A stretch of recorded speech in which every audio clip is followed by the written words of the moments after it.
yi sauki akan lamari.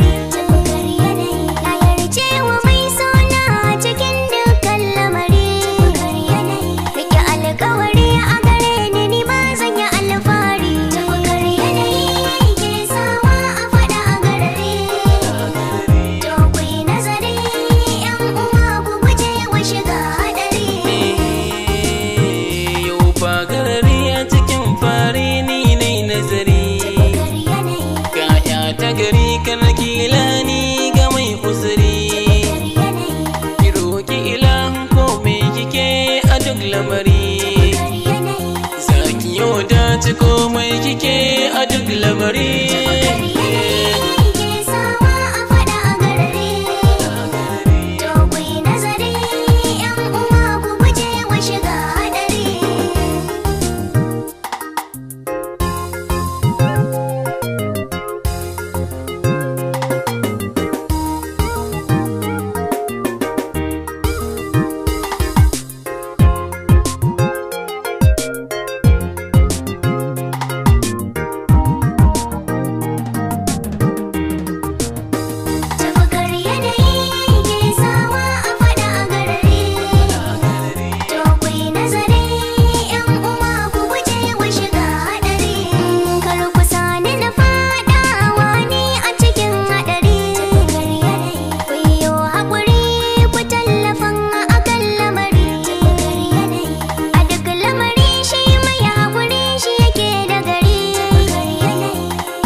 Sani sakin kawari, duk mai kullaci ko mai lahani akan lamari, na ɗau lamarin tunkuta shi cikin garari, rabuwa da ni shi ne ya fi sauƙi kan lamari.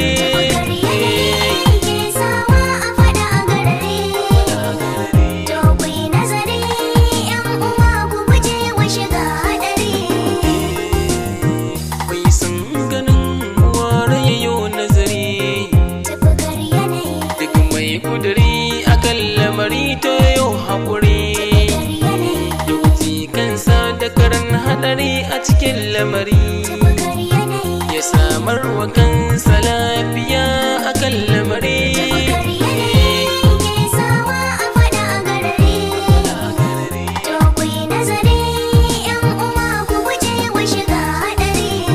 Na yo nazari ku tsaya ku ji ku yi kuzuri, maganar da na yi kuyo nazari cikin lamari, yin hakan zai sa a guje wa shiga hadari, ku sasanta domin guje wa shiga hadari.